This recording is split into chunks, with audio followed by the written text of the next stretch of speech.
ये आकाशवाणी रायपुर है। प्रादेशिक समाचार बुलेटिन के साथ मैं शशिकांत यादव।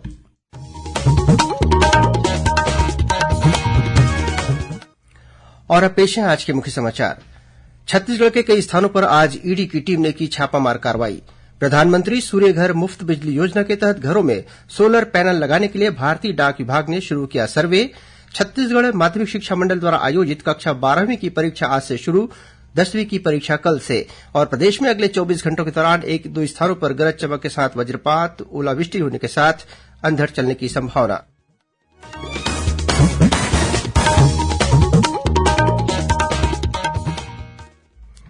अब समाचार विस्तार से। छत्तीसगढ़ के कई स्थानों पर आज प्रवर्तन निदेशालय ईडी की टीम ने छापामार कार्रवाई की। आज ईडी की टीम ने कोरबा, बिलासपुर, जांजगीर, सूरजपुर, बलरामपुर, बैकुंठपुर, बालोद और जशपुर स्थित कुछ नेताओं और अधिकारियों के ठिकानों पर दबिश दी। बताया जा रहा है कि खनिज संस्थान न्यास डीएमएफ की राशि में अनियमितता को लेकर यह कार्रवाई की जा रही है। आज बालोद जिले के डोंडी में पूर्व मंत्री अनिला भेड़िया के प्रतिनिधि पीयूष सोनी के घर ईडी की टीम ने छापा मारा। वहीं जशपुर जिले के मनोरा जनपद सीईओ के सरकारी और निजी आवास पर भी ईडी ने दबिश दी। इसी तरह कोरबा और कोरिया में भी ईडी की टीम ने छापामार कार्रवाई की। बैकुंठपुर में ईडी की टीम ने जनपद सीईओ राधेश्याम मिर्झा के घर छापा मारा। इसके अलावा ईडी ने सरगुजा संभाग के अंबिकापुर में ठेकेदार अशोक अग्रवाल के ठिकानों पर भी छापामार कार्रवाई की। प्रवर्तन निदेशालय ने अवैध सट्टेबाजी से संबंधित वेबसाइट महादेव ऑनलाइन बुक के विरुद्ध एक मामले में अब तक 1,296 करोड़ रुपए से अधिक की धनराशि जब्त की है। इस मामले में 9 आरोपियों को गिरफ्तार किया गया है। एजेंसी ने हाल ही में रायपुर सहित कोलकाता, गुरुग्राम, दिल्ली, इंदौर और मुंबई में महादेव ऑनलाइन बुक के साथ जुड़े धन शोधन नेटवर्कों के विरुद्ध व्यापक तलाशी अभियान चलाया था। केंद्र सरकार ने राज्यों को 1,42,122 करोड़ रुपए की कर अंतरण की अतिरिक्त किस्त जारी कर दी है। इसका उद्देश्य विभिन्न समाज कल्याण और बुनियादी ढांचा विकास परियोजनाओं के लिए राज्य सरकारों को वित्तीय सहयोग उपलब्ध कराना है। वित्त मंत्रालय ने बताया कि यह राशि 12 फरवरी को जारी की जा चुकी 71,061 करोड़ रुपए के कर अंतरण के अतिरिक्त है। इसके तहत छत्तीसगढ़ को 4,842 करोड़ रुपए की राशि जारी की गई है। केंद्र सरकार की प्रधानमंत्री सूर्य घर मुफ्त बिजली योजना के तहत घरों में सोलर पैनल लगाने के लिए सर्वे किया जा रहा है। सर्वे का यह कार्य भारतीय डाक विभाग द्वारा 8 मार्च तक किया जाएगा। नागरिकों द्वारा जानकारी और सहमति देने के बाद स्थानीय डाकिया द्वारा प्रधानमंत्री सूर्य घर योजना के लिए निर्धारित मोबाइल ऐप अथवा वेबसाइट पर उपलब्ध जानकारियों को फीड किया जाएगा। जानकारी फीड होने के बाद सरकार द्वारा नियुक्त वेंडर घरों में जाकर सोलर पैनल लगाएंगे। भारतीय डाक विभाग द्वारा सर्वे कार्य निःशुल्क किया जा रहा है। गौरतलब है कि इस योजना के तहत 1 किलोवाट क्षमता के सोलर पैनल लगवाने के लिए 50,000 रुपए की लागत आएगी, जिसमें 30,000 रुपए की सब्सिडी दी जाएगी। इसी तरह विभिन्न क्षमता के सोलर पैनल पर सरकार द्वारा सब्सिडी दी जाएगी। योजना के तहत 300 यूनिट तक की बिजली प्रतिमाह मुफ्त मिलेगी। वहीं 15,000 रुपए से अधिक मूल्य की उत्पन्न बिजली की खरीदी सरकार द्वारा की जाएगी। वित्त मंत्री ओपी चौधरी ने आज इंदिरा गांधी कृषि विश्वविद्यालय में नाबार्ड द्वारा आयोजित 3 दिवसीय एफपीओ मेले का शुभारंभ किया। इस मेले में प्रदेश भर के किसान अपने उत्पादों के विक्रय तथा विपणन से संबंधित जानकारी प्राप्त कर सकेंगे। इसके साथ ही नई तकनीक की जानकारी भी ले सकेंगे। एफपीओ मेले में राज्य भर के 46 एफपीओ अपने उत्पादों के साथ हिस्सा ले रहे हैं। कार्यक्रम को संबोधित करते हुए वित्त मंत्री ओपी चौधरी ने कहा कि प्रधानमंत्री नरेंद्र मोदी ने वर्ष 2047 तक भारत को विकसित राज्य बनाने की बात कही है। यह तभी संभव है जब छत्तीसगढ़ भी विकासशील से विकसित बने। श्री चौधरी ने कहा कि कृषि आज की आवश्यकता और आजीविका वर्धन का बहुत सशक्त माध्यम है। उन्होंने कहा कि युवा कृषि की पढ़ाई कर रहे हैं, उन्हें आने वाले समय में उभरती हुई संभावना का ज्यादा से ज्यादा उपयोग करना चाहिए ताकि कृषि को तकनीक से जोड़कर राज्य और देश की अर्थव्यवस्था को बेहतर बनाने के साथ ही रोजगार के नए अवसर भी प्रदान किया जा सके।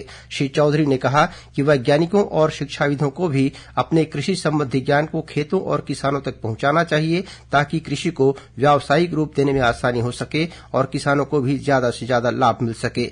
गौरतलब है कि एफपीओ यानी किसान उत्पादक संगठन छोटी जोत पर आधारित कृषि को एक व्यावहारिक कृषि व्यवसाय में बदलने और विशेष रूप से छोटे और सीमांत किसानों की शुद्ध आय बढ़ाने के लिए एक प्रभावी तंत्र है।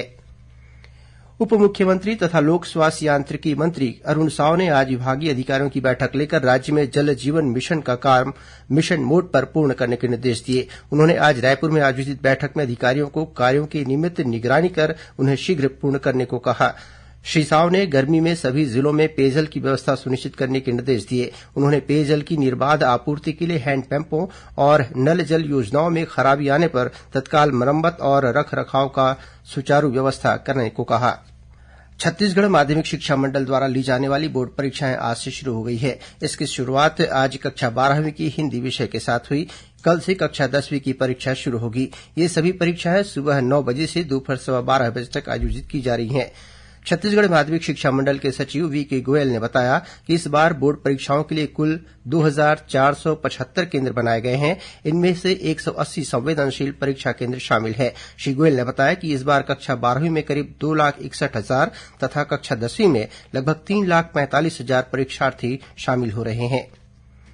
भारतीय जनता पार्टी आगामी लोकसभा चुनाव की तैयारियों में जुट गई है। इसे लेकर आज नई दिल्ली में लोकसभा चुनाव प्रबंधन समिति के संयोजकों और सह संयोजकों के लिए अखिल भारतीय कार्यशाला और बैठक का आयोजन किया गया।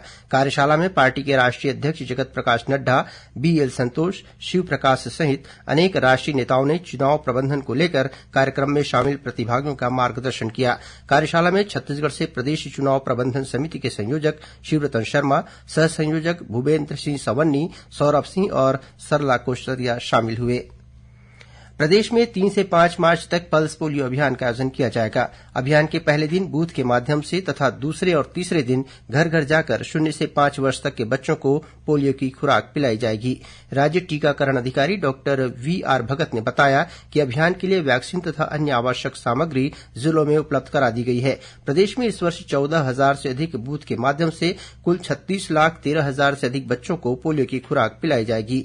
अभियान के दौरान रेलवे स्टेशन, बस स्टैंड, मेला स्थल, हाट बाजार और ईंट भट्ठों पर विशेष रूप से ध्यान दिया जाएगा। राजिम कुंभ कल्प मेले में 3 मार्च को एक संगीतमय विशेष कार्यक्रम गाथा श्रीराम मंदिर की प्रस्तुत किया जाएगा। इसके तहत अयोध्या स्थित श्रीराम जन्मभूमि में मंदिर के 500 साल के इतिहास से लेकर वहां प्रभु श्रीराम लला की प्राण प्रतिष्ठा तक की कथा का प्रदर्शन किया जाएगा। पर्यटन और धर्मस्व मंत्री बृजमोहन अग्रवाल ने बताया कि राजिम कुंभ कल्प में मुख्य मंच से लाइव म्यूजिकल बैंड के साथ प्रभु श्रीराम मंदिर की गाथा प्रदर्शित की जाएगी। श्रोताओं, प्रादेशिक समाचार एकांश का समसामयिक विषयों पर आधारित कार्यक्रम बातों बातों में इस बार अंबिकापुर मेडिकल कॉलेज द्वारा ब्लड सैंपल को लाने के लिए किए गए ड्रोन के अभिनव प्रयोग पर आधारित होगा। यह प्रयोग भारत सरकार की परियोजना का हिस्सा है। इस संबंध में अंबिकापुर मेडिकल कॉलेज के डीन डॉक्टर रमणेश मूर्ति से ली गई भेंटवार्ता प्रसारित की जाएगी। यह कार्यक्रम आकाशवाणी केन्द्र रायपुर से कल 2 मार्च को सुबह 10:30 बजे से प्रसारित होगा। इसे छत्तीसगढ़ स्थित आकाशवाणी के सभी केन्द्र रिले करेंगे। और अब पेश है मौसम का हाल। प्रदेश में अगले 24 घंटों के दौरान 1-2 स्थानों पर गरज चमक के साथ वज्रपात, ओलावृष्टि होने तथा अंधड़ चलने की संभावना है। वहीं उत्तरी छत्तीसगढ़ के 1-2 स्थानों पर हल्की से मध्यम वर्षा भी हो सकती है। मौसम विभाग से मिली जानकारी के अनुसार एक चक्रीय चक्रवाती घेरा उत्तर पश्चिमी अफगानिस्तान तथा उसके आसपास विस्तारित है। वहीं एक अन्य द्रोणिका उत्तर पश्चिमी अरब सागर के ऊपर स्थित है। इसके असर से कल 2 मार्च को प्रदेश के 1-2 स्थानों पर हल्की वर्षा होने अथवा गरज चमक के साथ छींटे पड़ने की संभावना है। और अब कुछ खबरें संक्षेप में।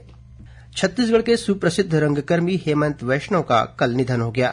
मुख्यमंत्री विष्णुदेव साय और भाजपा के प्रदेश अध्यक्ष किरण सिंहदेव ने उनके निधन पर शोक व्यक्त करते हुए श्रद्धांजलि अर्पित की है।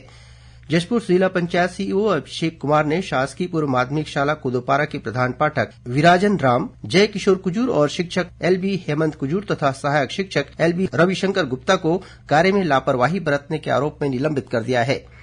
प्रदेश के शासकीय और निजी क्षेत्र के आयुर्वेद तथा होम्योपैथी चिकित्सा महाविद्यालयों के बीएएमएस और बीएचएमएस पाठ्यक्रमों में प्रवेश के लिए आवेदन 9 मार्च तक लिए जाएंगे। और 27वीं छत्तीसगढ़ राज्य पावर लिफ्टिंग प्रतियोगिता का आयोजन दुर्ग के बीआईटी कॉलेज में किया जा रहा है। 3 दिवसीय इस प्रतियोगिता का औपचारिक उद्घाटन कल दुर्ग शहर विधायक गजेन्द्र यादव करेंगे। अंत में मुख्य समाचार एक बार फिर। छत्तीसगढ़ के कई स्थानों पर आज ईडी की टीम ने की छापामार कार्रवाई। प्रधानमंत्री सूर्य घर मुफ्त बिजली योजना के तहत घरों में सोलर पैनल लगाने के लिए भारतीय डाक विभाग ने शुरू किया सर्वे। छत्तीसगढ़ माध्यमिक शिक्षा मंडल द्वारा आयोजित कक्षा 12वीं की परीक्षा आज से शुरू, 10वीं की परीक्षा कल से। और प्रदेश में अगले 24 घंटों के दौरान 1-2 स्थानों पर गरज चमक के साथ वज्रपात, ओलावृष्टि होने तथा अंधड़ चलने की संभावना। इसी के साथ प्रादेशिक समाचार बुलेटिन समाप्त हुआ। नमस्कार।